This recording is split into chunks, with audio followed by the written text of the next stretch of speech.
ప్రతి ఉదయం ఈ ఊరు పక్షుల పాటలతో మేల్కొంటుంది. ఆ స్వరం ఈ ఊరికి జీవం. సూర్య పేదవాడే, కాని మనసు మంచిది. అతని కళ్ళలో అమాయకత్వం కనిపించేది. ఒక చిన్న పిట్ట రెక్కలకు దెబ్బ తగిలి నేల మీద బతకటానికి పోరాడుతుంది. చుట్టూ ఎవరూ లేరు. సూర్య పక్షిని చూసి జాగ్రత్తగా చేతిలో తీసుకున్నాడు. అది చిన్న ప్రాణమైనా అతనికి అది ఒక ప్రపంచంలా అనిపించింది. సూర్య ఆ పక్షికి ఒక చిన్న గూడు కట్టాడు. అతడు పెట్టిన ప్రతి ధాన్యంలో, ఇచ్చిన ప్రతి నీటి చుక్కలో తన ప్రేమను చూపించాడు. కొడుకులో ఉన్న దయ చూసి తల్లి కళ్ళలో నీళ్లు వచ్చాయి. ఆ పక్షికి చూపించిన ప్రేమలో కొడుకులో దేవుడు కనిపించాడు. ఆ చిన్న చేతుల ద్వారా పక్షి జీవం తిరిగి పొందుతోంది. దయ కంటే గొప్ప ఔషధం లేదు. సూర్య చూపించిన ప్రేమతో పక్షి రెక్కలు బలం పొందుతున్నాయి. పక్షికి మళ్లీ ఎగరగలను అన్న నమ్మకం వచ్చింది. పక్షులతో స్నేహం చేస్తావా అని నవ్వుతో అతని స్నేహితులు అడిగారు.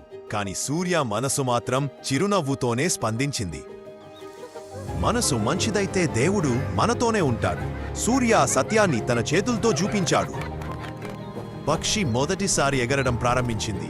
అది చూసినా సూర్య కళ్ళలో ఆనందం కనిపించింది. ఆ చిన్న పక్షి కీచ్కీచ్ అంటూ సూర్యకు ధన్యవాదం చెప్పి ఆకాశంలో మాయమైంది. కాలం గడిచింది. సూర్య పెద్దవారయ్యాడు. కాని అతని మనసులో ఆ చిన్న పక్షి జ్ఞాపకం ఇంకా ఉంది. ఒక్కరోజు ఆకాశం ఒక్కసారిగా నల్లగా మబ్బులతో కమ్మేసింది. తుఫాను ఊరంతా భయంతో వణికించింది. సూర్య వాన మొదలయ్యే ముందు కొంత కట్టెలు తెచ్చుకున్నాము అనుకుని అడవి లోపలికి వెళ్లాడు. అంతలోనే గాలి ఉరుములా విరుచుకుపడింది. వర్షం కుండపోతలా పడింది. ప్రకృతి తన భీకర స్వరూపాన్ని చూపించింది. ఒక పెద్ద కొమ్మ కింద పడి సూర్య చిక్కుకున్నాడు. కదలలేక వేదనతో అరవసాగాడు.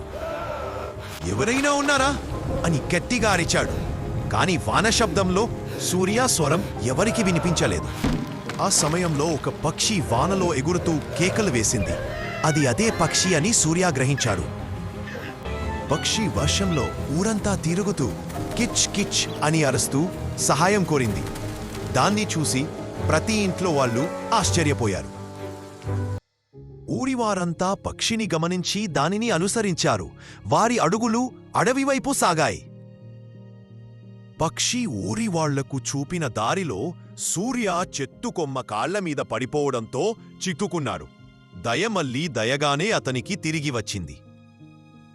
ఆ పిచ్చుక సూర్య వైపు చూసి కిచ్ కిచ్ అంటూ తన సంతోషం సూర్యతో పంచుకుంది. సూర్య కళ్ళు ఆనందంతో తడిసిపోయాయి. మనం ఏ పని నిస్వార్థంగా చేస్తే ఆ దయ ఎప్పుడో ఒకప్పుడు తిరిగి వస్తుందన్న నిజం సూర్యకి అర్థమైంది. సూర్యోదయంతో పాటు పిచ్చుక ఎగిరిపోయింది. కాని పిచ్చుక జ్ఞాపకం సూర్య మనసులో నిలిచిపోయింది.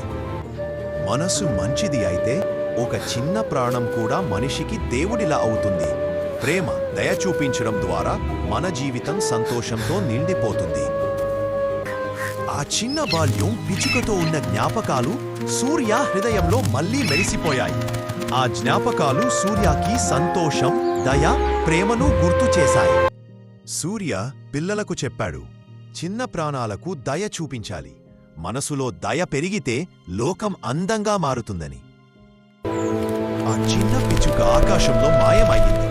కాని దాని ప్రేమ సూర్య హృదయంలో ఎప్పటికీ నిలిచింది. నిజమైన దైవం మన దయలోనే ఉంటుంది అనేది ఈ కథకి అర్థం. నచ్చితే లైక్ చేయండి, వీలైతే షేర్ చేయండి. ఇలాంటి స్టోరీస్ ఇంకా చూడాలి అనుకుంటే సబ్స్క్రైబ్ టు కథల లోకం.